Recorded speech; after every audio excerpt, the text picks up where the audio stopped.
So guys, जैसा कि हमने पिछले एपिसोड में देखा कि जियांग ने गार्डियन को अपनी जगह पर साउथ शेकिंग पास पर भेज दिया था ताकि वो वहाँ के डिसिपल को ट्रेनिंग दे सके, पर रुओशुई को इस बात का पता चल चुका था, जिससे वो जियांग पर गुस्सा थी, पर उन्होंने उसे माफ़ कर दिया था क्योंकि वो गार्डियन सभी को अच्छे से ट्रेनिंग दे रहा था। आओचे ने डिसाइड किया कि वो अब अपनी टीम को title level demon hunting group में प्रमोट करेगा, जिसकी ज़रूरी रिक्वायरमेंट्स को भी उन्हें पूरा कर लिया था और अब वो टाइटल लेवल के डीमन हंटिंग ग्रुप में प्रमोट होने के लिए तैयार थे। फिर अब हम देखते हैं ओंग्यू आओचेन के ग्रुप को बताते हैं कि साधारण डीमन हंटिंग टीम चाहे वो कोई सी भी हो और उन्होंने भले ही डीमन कोड का शिकार किया हो, फिर भी वो कम से कम इंपीरियल लेवल की डीमन हंटिंग टीम में ही प्रमोट हो सकते हैं। पर तुम लोग वाकई एक्स्ट्रा ऑर्डिनरी हो, तुम सीधे 2 लेवल कूद कर टाइटल लेवल की डीमन हंटिंग टीम बनाना चाहते हो। आज तक मैंने ऐसी डीमन हंटिंग टीम पहले कभी नहीं देखी, तुम सभी काफी प्रभावशाली हो। जियांग जोश के साथ कहता है कि हम आखिर किस बात का इंतजार कर रहे हैं, जल्दी से हमें इस टाइटल लेवल के असेसमेंट टास्क के लिए जाना चाहिए। वांग भी कहती है कि मैं भी अब और ज्यादा इंतजार नहीं कर सकती। होंग्यू कहते हैं कि अगर मेरी ग्रैंड डॉटर चेनी एक टाइटल लेवल के डीमन हंटिंग टीम की मेंबर बन जाती है तो मुझे तुम पर वाकई काफी गर्व होगा, लेकिन मैं अभी भी तुम सभी को याद दिलाना चाहता हूँ कि सभी title level demon Hunter team का असेसमेंट टास्क अलग होता है। शायद ऐसा हो सकता है कि असेसमेंट में तुम्हें एक अलग ही दूर जगह पर अनजानी लोकेशन पर भेज दिया जाए और तुम्हें कुछ सबसे खतरनाक जोखिमों का सामना करना पड़े, या फिर तुम्हारी मुलाकात डीमन गॉड से भी हो सकती है। हाओचेन बोलता है कि चाहे कुछ भी हो, हम सभी चैलेंज को स्वीकार करने के लिए तैयार हैं। तो अब होंग्यू और शेन शुई साथ में कहते हैं कि हम दोनों को उम्मीद है कि आप सभी की यह यात्रा सेफ होगी। अब हम अगले दिन होली सिटी का सीन देखते हैं। हाओचेन अपनी टीम के साथ डीमन हंटिंग टावर में आ चुका था और वो टाइटल लेवल असेसमेंट को लेना चाहते थे, पर वहाँ मौजूद मैनेजर इसके लिए मना कर देता है। चेनिंग कहती है कि हमें असेसमेंट असाइनमेंट लेने की परमिशन क्यों नहीं है। उस जगह पर मौजूद लड़कियां बातें करने लगती है कि यह title level demon Hunter team में प्रमोट होना चाहता है, जबकि इनकी उम्र काफी कम है। क्या वाकई इनके पास इतनी क्षमता होगी? वहाँ कुछ नाइट भी मौजूद थे। वो कहते हैं कि भले ये सभी लोग काफी ज्यादा टैलेंटेड हो, फिर भी इस उम्र में title level demon hunting group बनना एक सपने के जैसा ही होगा। हाओचेन अब आगे आता है और मैनेजर से कहता है कि हम टाइटल लेवल असाइनमेंट के लिए सभी जरूरी मूल्यांकनों को पूरा कर चुके हैं। तो मैनेजर कहता है कि मेरे पास पहले से ही तुम सभी की इंफॉर्मेशन है, मैं अच्छे से तुम्हारे बारे में जानता हूँ। तुम 64 डीमन हंटर टीम के मेंबर हो। हाओचेन और शेनिन तुम 8वें लेवल पर हो और बाकी सभी 5वें लेवल पर है, इसीलिए मुझे माफ करें, आप इस असेसमेंट के लिए योग्य नहीं है। असेसमेंट के लिए आप सभी को 9th लेवल पर होना चाहिए, इसीलिए इस असेसमेंट टास्क को शुरू नहीं किया जा सकता। लिन कहता है कि किसी भी रूल में नहीं लिखा है कि टाइटल लेवल के डीमन हंटिंग ग्रुप बनने के लिए लेवल 9 पर होना जरूरी है। मैनेजर कहता है कि सभी डीमन हंटिंग टीम हमारे इस अलायंस की रीढ़ की हड्डी की तरह है। हम आप सभी की लापरवाही की वजह से आपकी जान जोखिम में नहीं डाल सकते। अब वहाँ अलायंस लीडर भी आ जाते हैं, जो हाओचेन से कहते हैं कि इस मैनेजर की बातें सच है। मैंने ही इन्हें ऑर्डर दिया था कि बिना 9 लेवल के कोई भी टाइटल लेवल में प्रमोट नहीं हो सकता। सभी अलायंस लीडर को वहाँ देखकर हैरान थे। वो उन्हें रेस्पेक्ट देते हैं। हाओचेन उन्हें कहता है कि ग्रैंडपा यांग, आप यहाँ कैसे आए? यांग उन्हें कहते हैं कि तुम सभी अभी काफी छोटे हो और मेरे द्वारा टाइटल लेवल पर जो रेस्ट्रिक्शन लगाए गए हैं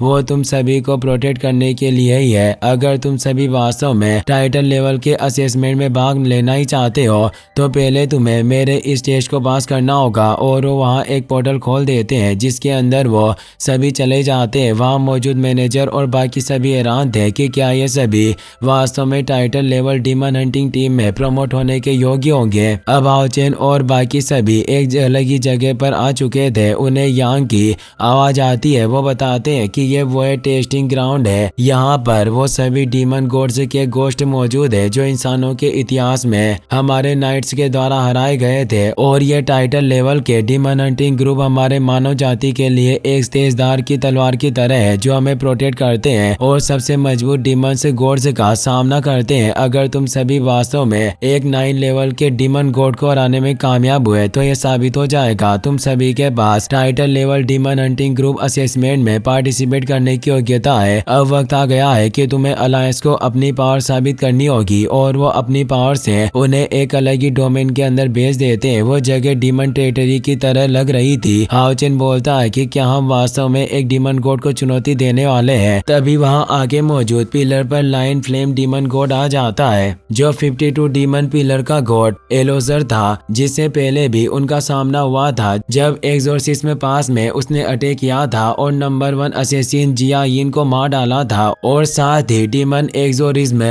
पास के कमांडर यानी शेनिन के डेड को गंभीर रूप से घायल कर दिया था। हाओ चेन इस डीमन गॉड से कब का बदला लेना चाहता था। हाओ चेन और बाकी सभी लड़ने के लिए तैयार हो जाते हैं। हाओ चेन कहता है कि भले ही इस डीमन गॉड को शेनिन के ग्रैंडपा ने मार दिया हो पर हम वापस से इससे फाइट करके अपने लोगों की मौत का बदला ले सकते हैं और इससे हमें एहसास होगा कि हम अपनों को प्रोटेक्ट करने के कितने काबिल है। एलोजर उन्हें कहता है कि तुम मेरे इलाके में आए, तुम्हारा मरना तो तय है। हाओ चेन अपने साथियों के साथ खुद उसके सामने आ जाता है और कहता है कि हम तुम्हें खुद ही मार देंगे। हाओ चेन अपने साथियों से कहता है कि यह 9 लेवल का डीमन गॉड है जिससे इसके पास डोमेन है, इसीलिए तुम सभी को केयरफुल रहना होगा और हम सभी को साथ में इस पर अटैक करना चाहिए। हाओ चेन अपने लाइट एंड रेन मूव को एक्टिवेट करता है। शेनिन भी अपनी डेथ गॉड आर्ट्स को एक्टिवेट कर लेती है। वांग भी अपनी जायंट गॉड पावर को एक्टिवेट करती है और चेनिंग भी समन करने लगी थी। जियांग ने अपने बॉल हैमर को एक्टिवेट कर लिया था। वो सभी अपनी फुल पावर से एलोसर पर अटैक करते हैं पर एलोसर को कुछ नहीं हो रहा था। वो कहता है कि तुम अपनी पूरी पावर से अटैक कर रहे हो फिर भी तुम इस किंग को बिल्कुल भी दर्द नहीं पहुंचा सके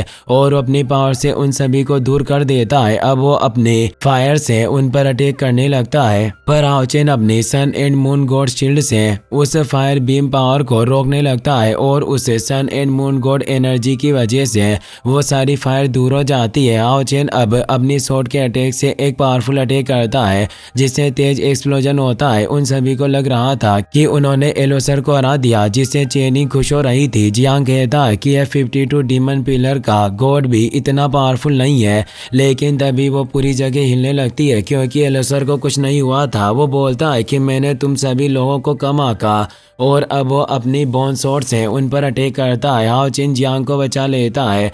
अब एलोसर अपनी शॉट से हाओ चेन पर अटैक करने बढ़ता है और बोलता है कि तुम मुझे कब से बहुत ही बीमार महसूस करवा रहे हो इसीलिए तुम्हें इनाम देने का वक्त आ गया है। हाओ चेन अपनी शील्ड से उसके अटैक को रोकने लगता है।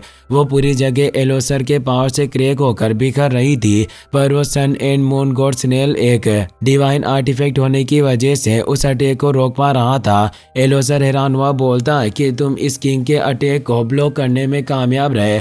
वाकई तुम्हारी ये शील्ड काफी ज्यादा इंटरेस्टिंग है लेकिन तुम अब अकेले हो। तुम इस किंग के हमलों को कब तक झेल पाओगे। और उसने अपनी फायर पपेट को बाहर निकाल लिया था जो हाओ चेन के साथियों पर अटैक करने जाने लगते हैं। वो सभी उनसे फाइट करने लग गए थे पर उन्हें प्रॉब्लम हो रही थी। हाओ चेन सोचता है कि मुझे अपने दोस्तों को बचाने के लिए पहले इस एलोसर से निपटना होगा और वो उससे फाइट करने लगता है। वो अपनी 9 ड्रैगन फूट स्टेप सील को एक्टिवेट कर रहा था जिससे अब हाओ चेन के कई सारे क्लोन बन जाते हैं जो एलोसर पर अटैक करने लगते हैं। एलोसर कहता है कि तुम इस छोटी सी चाल से मेरा कुछ नहीं बिगाड़ सकते और वो फायर पावर को बर्न करके उसे दूर कर देता है। वो हाओ चेन पर काफी पावरफुल शॉट से अटैक करने लगता है। हाओ चेन शील्ड से उस अटैक को रोक रहा था। हाओ चेन ने पहले ही एक प्लान बना लिया था और वो जियांग को उस पर अटैक करने को कहता है।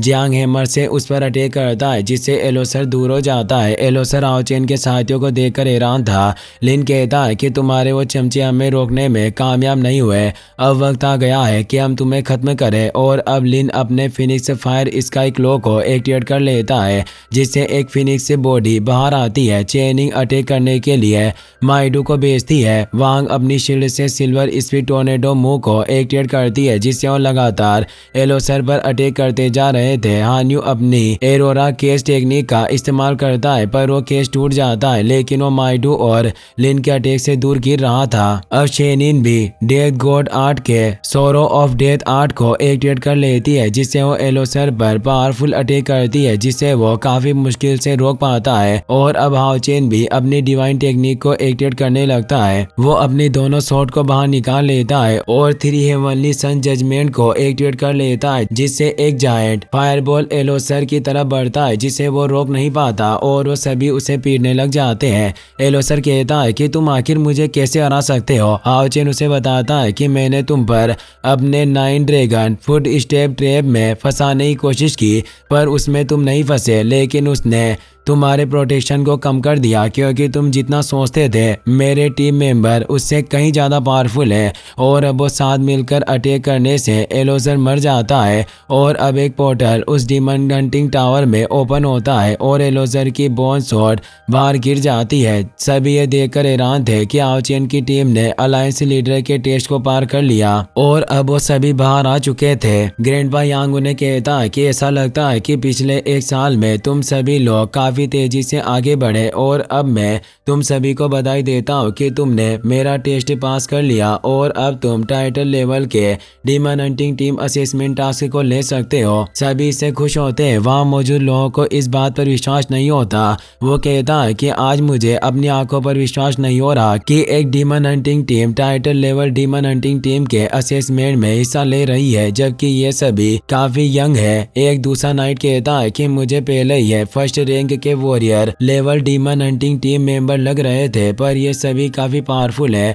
और अब हाओ चेन की टीम उस title level demon hunting assessment के लिए आगे बढ़ रही थी। अब हमें हान के ग्रैंडपा हान क्वीन को दिखाया जाता है, जिसके पास अलायंस लीडर मौजूद थे। हान क्वीन कहते हैं कि मैंने कभी उम्मीद नहीं की थी कि सभी बच्चे इतना आगे बढ़ चुके हैं। वास्तव में इन सभी का फ्यूचर काफी ब्राइट है। ग्रैंडपा यांग कहते हैं कि सदियों से इंसानों और डीमन के बीच युद्ध चलता हुआ आ रहा है, पर अब ऐसा लगता है कि हाओ चेन के जनरेशन की टीम ही इस होली वॉर को खत्म कर सकती है। वहीं अब हमें डीमन टेरिटरी के एक्सोर्सिज्म पास के बाहरी इलाके का सीन देखते हैं, जहां हमें यांग वेन जाओ की टीम को दिखाया जाता है, जिन्हें भी पता चल जाता है कि एक नई team title level demon hunting team के असेसमेंट को पूरा करने वाली है। वो सभी समझ जाते हैं कि हाओ चेन की टीम ही होगी। यान वेन जाओ अपने साथियों से कहता है कि हम भी पीछे नहीं रह सकते, हमें भी लगातार अपनी पावर बढ़ानी होगी, जिससे ही हम आगे बढ़ सकते हैं। वहीं अब हमें डीमन क्लेन टेरिटरी के बोन एरोजन फॉरेस्ट का सीन दिखाया जाता है, जहां एक डीमन भागने की कोशिश कर रहा था,